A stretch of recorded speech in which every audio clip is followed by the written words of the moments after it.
책을 좀 보도록 하겠습니다. 이 책은 철학에 대한 전반적인 개요를 좀 소개하고 있는 짧은 책인데 책의 내용은 좀 짧고 간결하게 되어 있습니다만 그 책에 들어있는 내용들이나 아니면 전반적인 설명들이 괜찮은 책이라고 저는 판단을 합니다. 그래서 이 책에 나와 있는 내용들을 조금 읽다 보면 우리가 교육 철학 전반에 대해서 이해하는 데도 또 많은 도움을 받을 수 있겠다는 생각이 들어서 이 내용들을 가지고 조금 말씀을 드려보도록 하겠습니다. 이제 시작을 해보도록 하죠.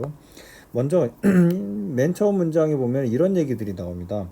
철학이라고 하는 것들은 무엇이냐? 교육을 통해서 가르쳐지는 것이 아니다 라고 얘기를 했었습니다. 이게 무슨 뜻이냐면 이거는 철학적인 철학이라고 하는 것들은 결국은 생각을 해야 되는 학문이고, 그 생각이라고 하는 것들은 내가 남들한테 배워서 하는 것이 아니라 직접 해야 되는 거죠. 직접 내가 스스로 해야 되는 것들이죠. 그래서 내가 누구에게 철학을 교육받는다 이런 것들은 불가능하고, 내가 이거를 직접 자발적으로 스스로 이제 터득하는 그런 차원에서 이루어져야 된다, 그런 설명이라고 보시면 되겠습니다. 그래서 철학이라고 하는 것들은 교육을 통해서 이루어지는 것들이 아니다, 가르쳐지는 것이 아니고, 철학이라고 하는 것들은 무엇이냐, 세상이라고 하는 거대한 스펙타클 앞에서 질문을 던지고 곰곰이 따져보는 정신의 활동, 즉 정신적 욕구다라고 했습니다. 예시를 한번 들어보겠습니다. 교육이라고 하는 것들이 무엇이냐라고 제가 얘기를 했을 때, 인간 행동의 계획적인 변화다라고 하는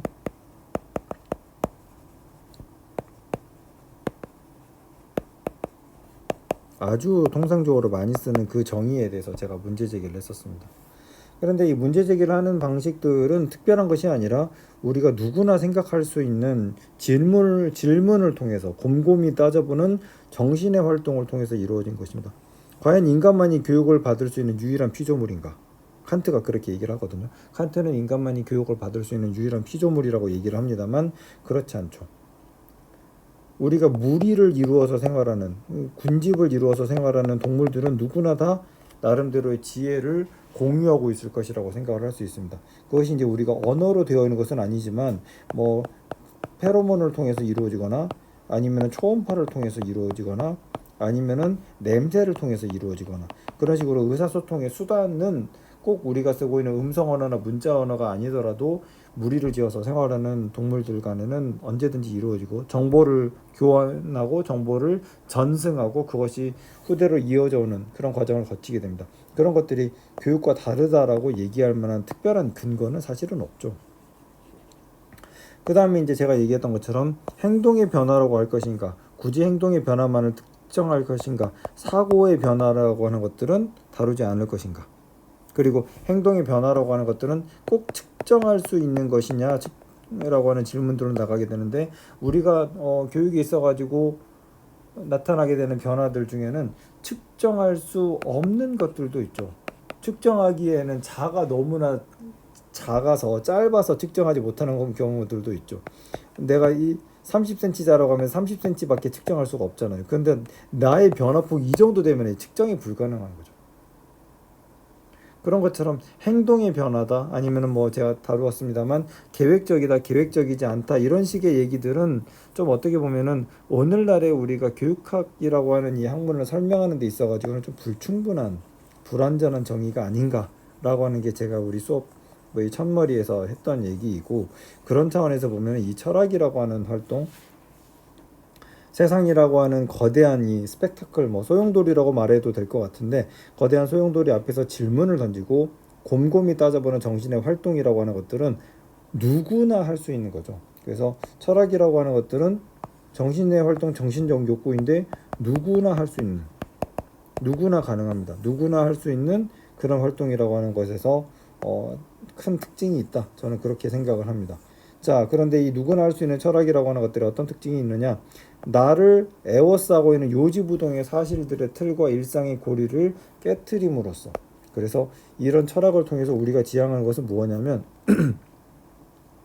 내가 가지고 있는 기본적인 편견 속에서 벗어나는, 편견에서 자유로운, 편견을 극복하는, 고정관념에서 고정관념이나 통념으로부터 벗어나려고 하는 시도들이 저는 일상에서 나를 옥죄고 있는, 나를 에워싸고 있는 요지부동의 사실들이라고 생각합니다. 그런 것들을 벗어나는 것, 그것을 통해서 우리는 철학하기 시작합니다. 교육이라고 하는 것들이 우리가 통상적으로 가지고 있는 고정관념들이 그렇잖아요. 문제를 풀고 답을 맞추고 그걸 통해 가지고 내가 뭐 상급 학교에 진학하게 된다, 아니면 뭐 명문대를 합격한다, 아니면 뭐 내가 임용시험에 합격한다, 그런 식의 것들은 우리가 문제를 풀고 답을 맞춘다라고 하는 한국의 학교 교육에서 교육에서는 익숙한 것인지 모르겠습니다만, 이게 모든 나라의 교육에서 다 통상적으로 적용되는 것은 아니거든요. 그래서 철학적인 세례를 받는다는 것, 교육이 있어가지고 교육 철학을 고민한다는 것, 이것은 무엇이냐?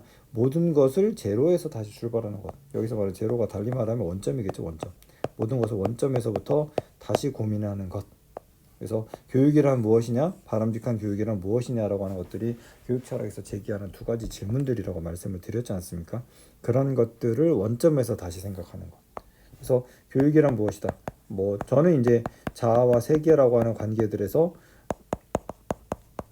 자아의 각성과 세계와의 동행이라고 하는 화두를 가지고 저는 교육을 얘기를 하고 있습니다만, 이 정의들 또한 뭐 현재까지는 제가 나쁘지 않다라고 생각을 하지만 뭐 불충분한 측면들이 있겠죠. 불충분한 측면들이 있고, 또 바람직한 교육이라고 하는 것들은 무엇이냐? 바람직한 교육이라고 하는 것들이 있을 때 뭐 또 다양한 측면에서 여러 가지로 생각을 할 수가 있을 거라고 봅니다. 기존의 교육에 대해서 문제제기도 가능하고, 새로운 정의를 내리는 사람들에 대해서도 그 정의에 대한 시시비비를 가릴 수도 있는 거고, 그러한 활동들 다 누구나 다 철학이라고 할 수 있는, 교육 철학이라고 할 수 있는 그런 활동들이라고 할 수 있죠.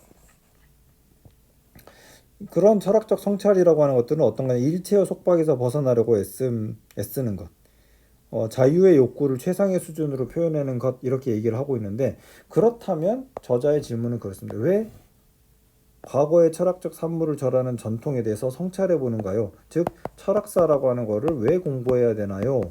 달리 말하면 플라톤이나 아리스토텔레스나 듀이 같은 사람들을 왜 보아야 되는가? 라고 하는 질문에 부딪히게 됩니다. 누구나 할 수 있는, 그리고 충분히 납득 가능한 질문이라고 할 수 있죠.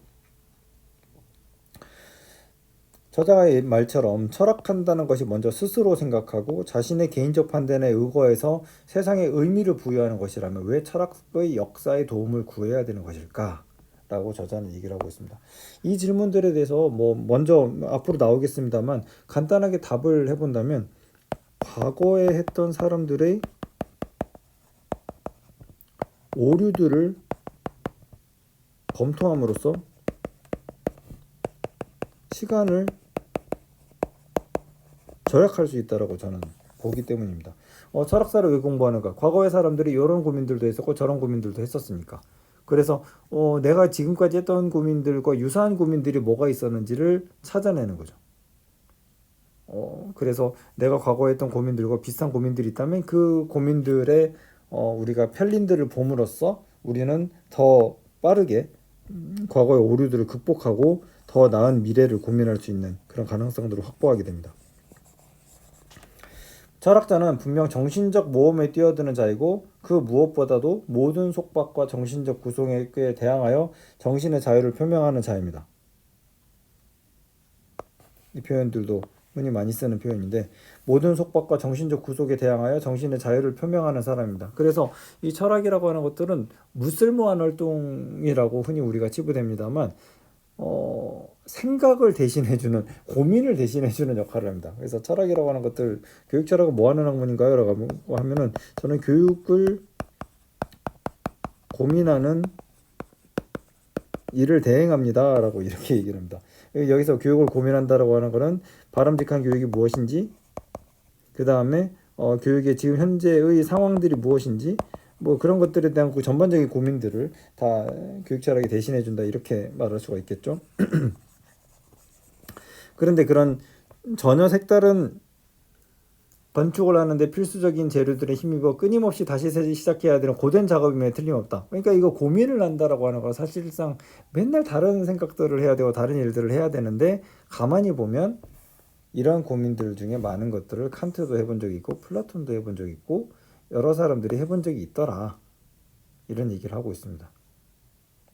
그래서 음악가들이 모차르트나 슈베르트를 연습하고 미술가들이 티티아나를 모사하는 것처럼 철학을 아는 사람들도 과거의 철학계에서 무슨 얘기들을 했는지를 먼저 한번 찾아보면 우리가 시간을 줄이고 앞으로 우리가 어떤 철학을 해야 되는가, 어떤 학문을 해야 되는가에 대한 답변에 빠르게 돌아갈 수 있다. 이렇게 저자는 얘기를 하고 있습니다. 그래서 이제 이렇게 얘기를 하고 있죠. 더 나아가서 철학적 작업에 그러한 저작들과의 대화가 필수적인 것은 물론 철학적 모험을 시도하려는 사람들에게는 과거의 철학적 결실들이 자리 잡고 있어야만 합니다. 즉, 내가 과거에 무엇을 시도했었고 무엇을 실패했었더라. 그리고 내가 무엇을 성공했었더라. 라고 하는 것들의 일종의 데이터들이 남아 있어야 되죠. 내가 라면을 끓인다. 라면을 끓이는데 이것도 넣어보고 저것도 넣어봤습니다. 저것도 넣어봤을 때는 실패했고 이것을 넣었을 때는 성공했더라. 물을 얼만큼 넣었더니 이렇고 뭐 면을 얼마나 넣었더니 그렇고 몇 분을 끓였을 때는 이렇고 이런 것들이 다 어떻게 보면 우리가 지금의 뭐 라면을 끓인다, 요리를 한다, 뭐를 한다라고 할 때 우리가 쓰게 되는 과거의 데이터, 과거의 경험칙들이죠. 그 경험칙들을 통해서 우리가 어떻게 할 수 있나요? 더 나은 생각, 더 나은 결론, 교육에 대한 더 나은 미래 이런 것들을 우리가 고민할 수 있게 됩니다. 그래서 이전 시대의 철학적인 내용들이 이전 시대의 철학서의 내용들이 개략적으로 정리되어 있어야 우리는 더 앞으로 나갈 수 있다라고 하는 얘기들을 저자는 하고 있고요.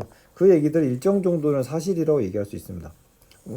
전적으로 아무것도 남지 않은 전적으로 과거의 것들을 무화시키고 미래로 갈 수는 없죠. 우리가 과거의 일들이 무슨 일들이 있었고 과거에 내가 무엇을 했고 그것을 통해서 앞으로 내가 뭐를 할 수 있는가 이런 고민들을 하는 것이 특히 이제 이런 철학적인 노력에서는 좀 필요하다고 할 수 있습니다.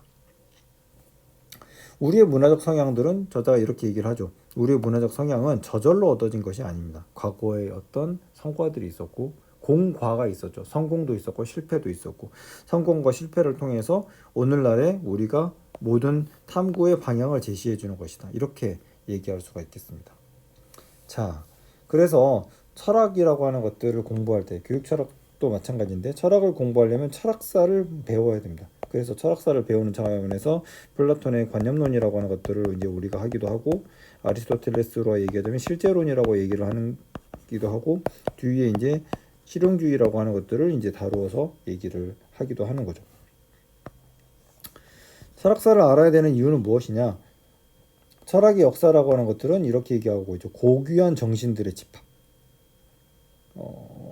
플라톤이면 플라톤, 아리스토텔레스면 아리스토텔레스. 굉장히 오랜 기간의 노력을 통해 가지고 자신의 주장을 집성해왔던 그리고 사유하는 이성을 가진 영웅들이 모여 있는 일종의 갤러리이기 때문이죠.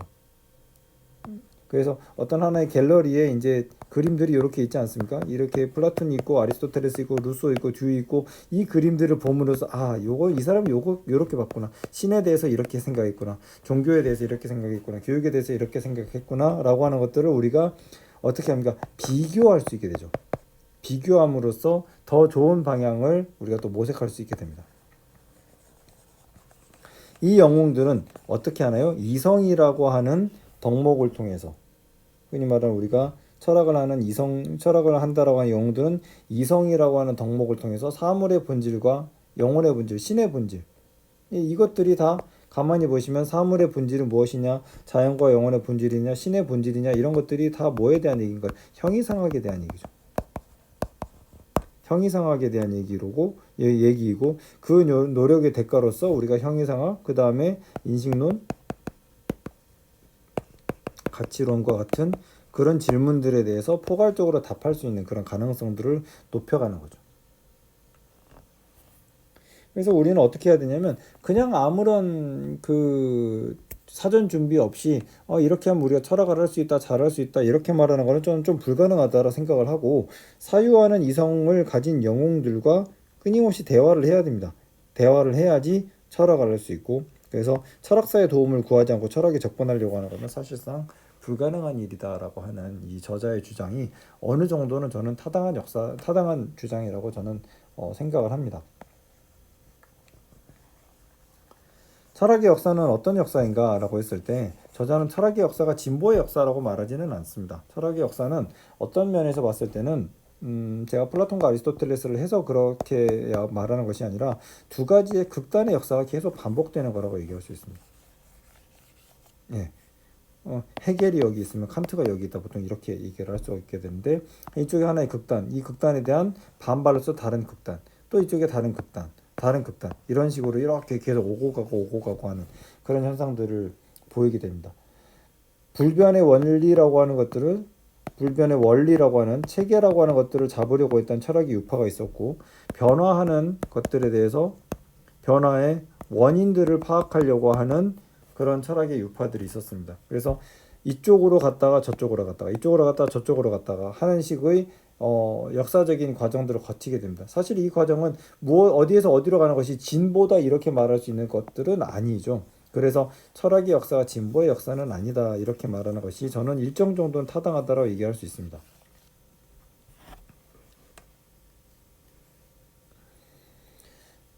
하지만 우리가 볼 수 있듯이 철학이라고 하는 것들은 어떤 문제에 대한 답을 주는 과정이거든요. 기본적으로 어떤 문제 상황, 제가 이제 아포리아라고 불렀던 어떤 우리가 늘 겪게 되는, 살면서 우리가 늘 겪게 되는 문제 상황에 대해서 답변을 구하는 것이고, 그 답변을 구하는 활동들은 어떤 철학자도 완벽한 답변을 내놓지는 않습니다. 하지만 주어진 상황에서 최선의 답변을 내놓으려고 노력하는 모습들은 우리가 확인할 수 있고, 그래서 이런 답변을 하는 철학으로서의 역사는 어떻게 되느냐면 중단되지 않습니다. 계속 끊임없이 이루어지게 되죠. 헤겔의 생각, 헤겔은 철학을 완성했다라고 얘기를 하지만 19세기, 20세기 동안 계속 되어 왔죠. 가장 대표적인 것이 20세기 초반에, 초중반에 세계대전이 일어나게 되면서 인류는 진보할 것이다 라고 계속 믿어왔는데, 그 진보에 대해서 깨져버렸습니다. 인류의 진보할 것이고 인류의 미래는 밝을 것이다 라고 하는 것이 4년 동안의 그 끊임없는 살육을 인해서, 그리고 그 이후에는 또 6년 동안의 살육을 인해서 완전히 무너져 버렸죠. 인간은 진보한다는 믿음이 깨졌습니다. 그러면은 여기서 다시 우리는 질문을 하게 되죠. 인간이란 존재는 무엇이냐? 인간이란 존재는 무엇이냐? 우리는 어떻게 살아야 하는가? 가와 같은 그런 형이상학적인, 그리고 여기는 형이상학이겠죠. 사변적인 질문이 되고, 어떻게 살아야 되는가라고 하는, 이거는 규범적인 질문이 되겠죠. 그런 식의 질문들은 어떤 면에서 봤을 때는 철학이 완성되었다라고 해서 끝나는 것이 아니라 지속적으로 시대가 만들어내는 질문이기도 합니다. 지금 우리에게는 이런 질문들이 가장 대표적인 질문이죠. 이를테면 이런 것들이겠죠. 지금 우리가 가장 대표적인 거는 인공지능을 어떻게 이해할 것인가, 인공지능은 학교 교육을 어떻게 바꿀 것인가, 인공지능과 인간의 관계는 어떻게 될 것인가, 이런 질문들이 있지 않을까요? 인공지능에서 지금의 인공지능을 넘어서는 강인공지능이 등장하게 되면 우리의 미래는 어떻게 될 것인가, 그런 것들에 대한 고민들은 이전에는 할 필요가 없었던 문제제기였죠. 마치 사진이라고 하는 것들의, 사진 기술이라고 하는 것들이 등장하면서 전통적인 미술이라고 하는 분야에 대한 문제 제기가 일어나게 되는 것처럼, 그렇죠. 그리고 AI가 등장하게 되면서 인공지능의 글쓰기가 이루어지면서 과연 우리는 인공지능 글쓰기를 어떻게 해석할 것인가, 이런 문제 제기가 나타나게 되는 것처럼, 철학이라고 하는 것들은 중단되지 않고 시대가 변화되면서 지속적으로 뭔가의 새로운 생각의 고민거리들을 만들어내는 그런 특징들을 가지고 있습니다. 왜냐하면 우리의 고민들이 해결되지 않고 계속 남아있기 때문에 그렇죠.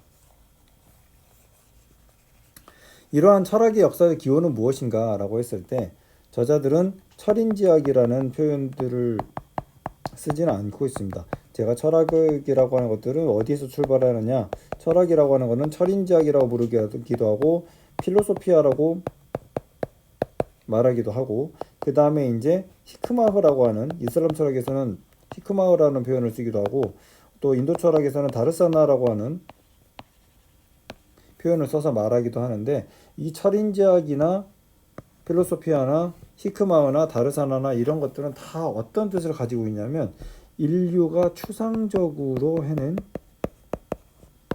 차원에서 하는 고도의 사유, 고도의 통찰, 이런 것들을 뜻합니다. 그래서 여기서 말하는 고도의 사유나 고도의 통찰은 뭐 철학의 영역을 단순히 분석으로만 환원하는 것이 아니라 분석에서 나아가서 종합가지를 아우르는 것들, 분석에서 종합가지를 아우르고 그 과정을 통해서 이제 흔히 말하는 일종의 깨달은 사람, 득도한 사람들의 모습들을 보여주는 것이 이제 철인지학이나 히크마우나 다르사나 필로소피아는 그거에 비해서는 조금 더 떨어지는 측면들이 있는데, 아무래도 여기 있는 저자들은 서양 사람들이기 때문에 프랑스의 철학자들이기 때문에 여기에서는 일정 정도 한계가 있다라고 하는 것들을 적시하면서 철학의 역사적 기원은 이렇게 된다. 흔히 말하는 기원전 6세기에 에게 부분의 이오니아 도시들에서 발생된 것이다 라고 하는 이제 흔히 이제 우리가 철학사에서 자연 철학이라고 부르는 그런 고대 그리스 철학에서 자연 철학이라고 부르는 학문 분야를 얘기를 하게 됩니다. 자연 철학, 그래서 탈레스, 뭐 아낙시만드로스, 아낙시메네스 뭐 이런 사람들이 여기 지금 이렇게 나오죠. 그런 철학의 유파라고 할 수 있는데, 여기에서 나오는 그 흔히 말하는 그리스 철학이라고 하는 거의 특징은 어떤 거냐면 어떤 자연 현상을 합리적으로 이해하려고 하는 겁니다. 예를 들어서 천둥이 친다, 벼락이 친다, 이런 것들을 원시인들은 이해하는 방식들이 달랐겠죠. 뭔가 특이한 현상들이 일어났고 뭔가 하늘이 노했거나 아니면은 뭐 제우스가 어떻게 했거나 이제 그런 식으로 이해했던 것이 과거의 관습이라면, 이 자연 철학자들은 구름이 있고 구름이 올라가고 다시 수증기가 내려온다, 이런 식의 과정들을 설명하는데 자신의 자연적인 지혜들을 쓰기도 합니다. 이때는 이제 과학과 크게 비슷한 그런 속성들을 보이죠. 그래서 학문이라고 하는 것들이 원래 초창기에는 철학을 뜻하는 말이고, 여기서 말한 철학이라고 하는 것들은 오늘날의 철학과 과학을 동시에 포괄하는 그런 특성들을 가지고 있었는데, 이제 여기에서 이제 분과학문으로서의 그 학문들이 나타나게 되었다라는 얘기를 아마 제가 말씀드린 적이 있을 겁니다. 그래서 6세기 이오니아에서 그리스 철학이라고 하는 것들은 합리성으로 나타나게 되는데, 이거의 특징은 뭐냐면 자연의 힘을 상징적으로 구현하는 존재들, 뭐 제우스니 포세이돈이니 뭐 이런 식으로 설명하는 것이 아니라 이성적으로 설명하려고 합니다. 구름, 뭐 이제 수증기가 위로 올라가면 구름이 이제 무거워져서 비가 내린다, 이런 것들이 합리적인 설명이라고 얘기할 수 있죠.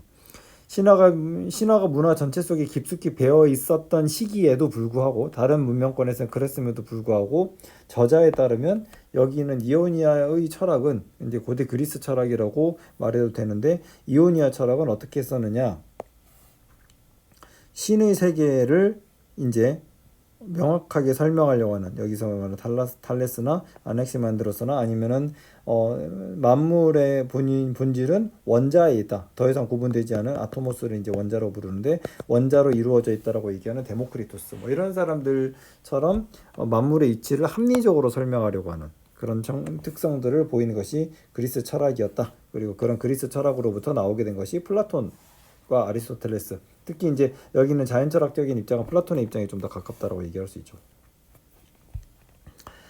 아까 말씀을 드렸던 것처럼 이러한 철학적인 작업은 인도와 중국에서 이루어졌던 철학적 성찰에 대한 연구들은 제외되었다라고 말을 하고 있습니다. 인도 철학에서도 바가바드기타나 우파니샤드 같은 책에서는 아주 수준 높은 철학을 얘기를 하고 있고요. 그래서 이제 우리가 고대 철학이라고 얘기를 할 때 고대 철학은 크게 세 가지 유파가 있습니다. 하나는 힐랍 철학, 지금 방금 전에 말씀드렸던, 그리고 플라톤, 아리스토텔레스로 대표되는, 그 다음에 이제 중국 철학.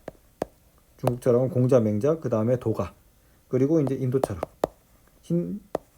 힌두교와 불교 등으로 이루어지는 것들이 이제 크게 이 세 가지 유파가 있고, 이 고대 철학에서 중세 철학으로 넘어가게 되면 힐랍, 중국, 인도에 덧붙여가지고 이슬람 철학까지,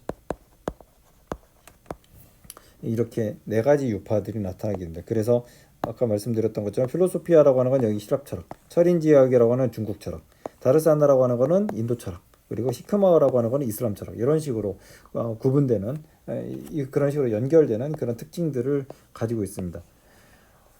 저자는 이제 이렇게 얘기를 하고 있죠. 중국과 인도에서 발생한 철학적 성찰에 대한 연구들은 딱히 다루지 않았습니다. 여기서는 소개하지 않았고요. 동아시아에서 생겨났던 철학적 기원도 나름대로 의미가 있죠. 유가, 그 다음에 도가, 그리고 불가 이런 것들은 다 우리에게 아주 중요한 철학적 통찰을 얘기를 하고 있으니까요. 그리스 철학은 서구 문명에서 기초 개념들을 만들어냈고 아시아와 이집트에서 건너온 원소들에 대한 학설들을 변형시키고 뒤흔들어 놨다. 그래서 이제 서양 철학에서는 최초의 철학을 이제 히랍 철학이라고 보게 되는데, 이렇듯 철학이라고 하는 것은 특히 서양 철학은 고대 그리스 도시 국가의 소산이고, 아까 보여드렸던 것처럼 이런 철학이라고 하는 것들이 이쪽에서 계속 극단적으로 왔다 갔다 하는 그런 경향성들을 보여주기 때문에 플라톤과 아리스토텔레스만 잘 보고 있으면, 플라톤과 아리스토텔레스만 정확하게 잘 볼 줄만 알면은 철학의 전반적인 요소와 양상들을 파악하는데 어려움이 없다, 이렇게 할 수 있습니다. 그래서 내가 철학적 공부를 한 명만 하려고 한다 그러면 플라톤만 하는 것이 맞고요. 플라톤 또는 아리스토텔레스만 하는 것이 맞고, 두 명을 하려고 한다 그러면 플라톤, 아리스토텔레스를 보면 큰 틀에서는 거의 다 망라할 수 있게 되는 그런 장점들이 있습니다. 예, 이 정도로 하게 되면 우리가 철학이라고 하는 것들이 무엇이고 철학사라고 하는 것들을 왜 배워야 되는지에 대한 가장 기본적인 개념들은 어느 정도 설명이 되었을 거라고 생각을 합니다. 예, 이 정도로 마치도록 하겠습니다.